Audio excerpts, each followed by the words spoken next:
بسم اللہ الرحمن الرحیم۔ السلام علیکم معزز طلبہ کرام، آپ سب کیسے ہیں؟ آج ہم اصول الشاشی کے سبق نمبر 104 کو پڑھیں گے۔ آج کے سبق کا عنوان ہے حسن بنفسہ کا بیان۔ آج کے سبق کی عبارت فصل الامر بالشیء سے شروع ہوتی ہے۔ آئیے سب سے پہلے عبارت اور اس کا ترجمہ کرتے ہیں، اس کے بعد سبق کی وضاحت کرتے ہیں۔ مصنف علیہ رحمہ لکھتے ہیں فصل الامر بالشیء يدل على حسن المعمور به اذا كان الامر حکیما۔ یہ فصل اس بارے میں ہے کہ بے شک کسی چیز کا حکم دینا معمور بھی کے اچھے ہونے پہ دلالت کرتا ہے جب آمر حکیم ہو، لأن الامر لبیان ان المعمور به مما ينبغي ان يوجد فاقتضى ذلك حسنه، اس لیے کہ امر اس چیز کے بیان کے لیے ہے کہ بے شک معمور بھی ان چیزوں میں سے ہے کہ جس کے لیے ہونا مناسب ہے، پس یہ اس کے اچھے ہونے کا تقاضا کرتا ہے۔ ثم المعمور به فی حق الحسن نوعان، پھر معمور بھی کی اچھے ہونے کے اعتبار سے دو قسمیں ہیں، حسن بنفسہ و حسن لغیرہ۔ ایک حسن بنفسہ ہے اور دوسری حسن لغیرہ ہے۔ فالحسن بنفسہ مثل الایمان باللہ تعالی وشکر المنعم والصدق والعدل والصلاة ونحوها من العبادات الخالصة، بس حسن بنفسہ جیسے اللہ پر ایمان لانا، نعمت کرنے والے کا شکر ادا کرنا، سچ بولنا، عدل کرنا، نماز پڑھنا اور اس کی مثل دیگر خالص عبادات۔ فحکم هذا النوع انه اذا وجب على العبد اداؤه لا يسقط الا بالاداء، پس اس قسم کا حکم یہ ہے کہ جب بندے پر اس کی ادائیگی واجب ہو گئی تو وہ ساقط نہیں ہوگا مگر ادائیگی کے ساتھ۔ وَهَذَا فِيمَا لَا يَحْتَمِلُ السُّقُوطَ، اور یہ حکم اس صورت میں ہے، ان چیزوں کے بارے میں ہے کہ جو سقوط کا احتمال نہیں رکھتی، مثل الایمان باللہ تعالی، جیسا کہ اللہ تعالیٰ پر ایمان لانا۔ وَأَمَّا مَا يَحْتَمِلُ السُّقُوطَ فَهُوَ يَسْقُطُ بِالْأَدَاءِ أَوْ بِإِسْقَاطِ الْآمِرِ،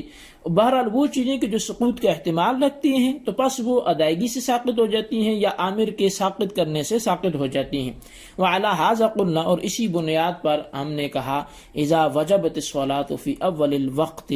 سقط الواجب بالاداء او باعتراض الجنون والحید والنفاس فی آخر الوقت، اسی بنیاد پر ہم نے کہا کہ جب نماز اول وقت میں واجب ہو گئی تو واجب ادائیگی سے ساقط ہو جائے گا، یا جنون اور حیض اور نفاس کے آخری وقت میں عارض آنے کی وجہ سے ساقط ہو جائے گا، باعتبار ان الشرع اسقطها عنه عند هذه العوارض، اس اعتبار سے کہ بے شک شریعت نے ان چیزوں کو ان عوارض کے وقت اس سے ساقط کر لیا ہے۔ ولا يسقط بضيق الوقت وعدم الماء واللباس ونحوه، اور یہ چیزیں وقت کی تنگی اور پانی کے نہ ہونے اور لباس کے نہ ہونے کی وجہ سے ساقط نہیں ہوں گی۔ جی طلبہ کرام، یہ ہماری عبارت تھی اور اس کا ترجمہ تھا۔ مصنف علیہ رحمہ نے معمور بھی میں صفت حسن کو یہاں سے بیان کیا ہے کہ جب حکم دینے والا حکیم و دانا ہو تو معمور بھی کے حسن پر دلالت کرتا ہے۔ اس کی وجہ یہ ہے کہ اللہ تعالیٰ کی ذات چونکہ حکیم ہے، جب بھی کسی چیز کا حکم دیتا ہے تو وہ اچھی ہی ہوتی ہے کہ جس میں یقیناً حسن کا پایا جانا ضروری ہے۔ جب معمور بھی میں حسن پایا جاتا ہے تو وہ اس بات پہ دلالت کرتا ہے کہ معمور بھی کو بجا لانا مناسب ہے اور اس کو چھوڑنا غیر مناسب ہے۔ اب مصنف علیہ رحمہ نے معمور بھی کے حسن کے اعتبار سے دو قسمیں بیان کی، ایک حسن بنفس ہی ہے اور دوسری حسن لغیرہ ہی ہے۔ حسن بنفس ہی کی تعریف یہ ہے کہ وہ معمور بھی کہ جس کی ذات ہی میں خوبی اور اچھائی پائی جائے۔ اس کی مثالیں یہ ہیں کہ اللہ تعالیٰ پر ایمان لانا، انعام اور احسان کرنے والے کا شکریہ بجا لانا، سچ بولنا، انصاف کرنا، نماز پڑھنا اور اس طرح کی دیگر وہ عبادتیں جو خالصتاً اللہ تعالیٰ کے لیے ادا کی جاتی ہیں، جیسے روزہ ہے، زکوٰۃ ہے، حج ہے، یہ ساری چیزیں جو ہیں وہ حسن بنفس ہی کے ساتھ لاحق ہوتی ہیں اور حسن لغیرہ ہی کے مشابہ ہیں۔ اور یہ جو حسن لنفس ہی ہے، بنفس ہی، اس قسم کا حکم کیا ہے؟ تو حسن بنفس ہی کا حکم مصنف نے یہ بیان کیا کہ حسن بنفس ہی کی دو قسمیں ہیں۔ ایک ہے کہ معمور بھی حسن بنفسہ غیر محتمل السقوط، اور دوسری ہے معمور بھی حسن بنفسہ محتمل السقوط۔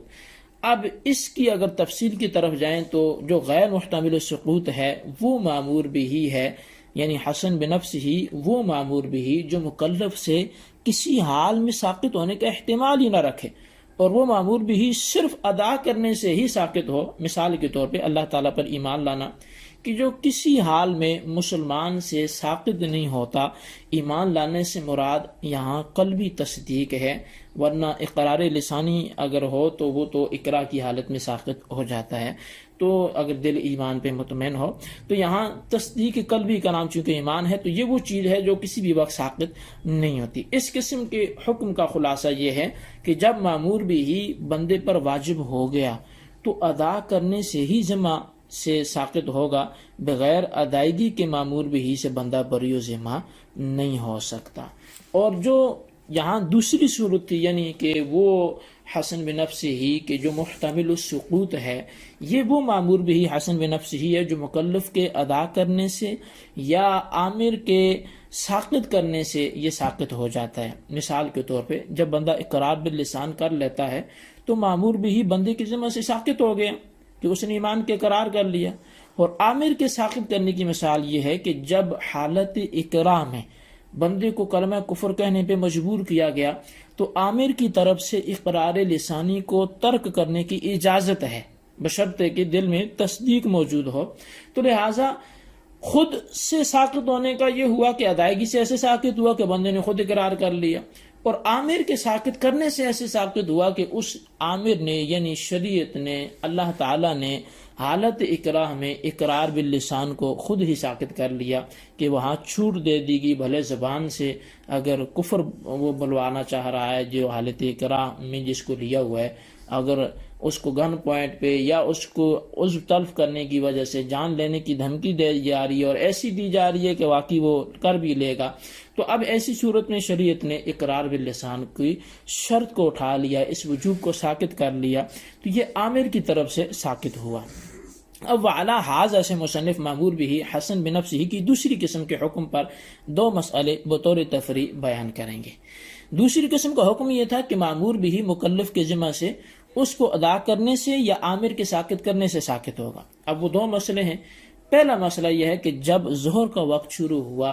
تو ظہر کی نماز مکلف پر واجب ہوگی، تو اس نے اول وقت ہی میں نماز ظہر ادا کر لی، تو ادا کرنے سے یقیناً وجوب جو ہے مکلف سے ساقط ہو گیا۔ یہ سقوط واجب کی پہلی صورت ہے۔ لیکن اس نے اگر اول وقت میں ظہر کی نماز ادا ہی نہیں کی، اور ہوا یہ کہ ظہر کے آخری وقت میں اس پر جنون طاری ہو گیا، پاگل ہو گیا، اور اس وجہ سے بلکہ اسی حالت میں ایک دن اور ایک رات سے زیادہ عرصہ بھی اس کا گزر گیا، تو اب شریعت کی جانب سے اس کے ذمہ سے یہ نمازیں ساقط ہو جائیں گی۔ یہ جو سقوط ہے یہ سقوط واجب کی دوسری صورت ہے۔ اول یہ کہ اس نے ادا کر لی، ثانی یہ کہ آخر وقت میں اس پہ جنون طاری ہو گیا۔ اسی طرح دوسرا مسئلہ جو بیان کیا جا رہا ہے وہ یہ ہے کہ جب ظہر کا وقت شروع ہوا تو ظہر کی نماز عورت پہ واجب ہوگی،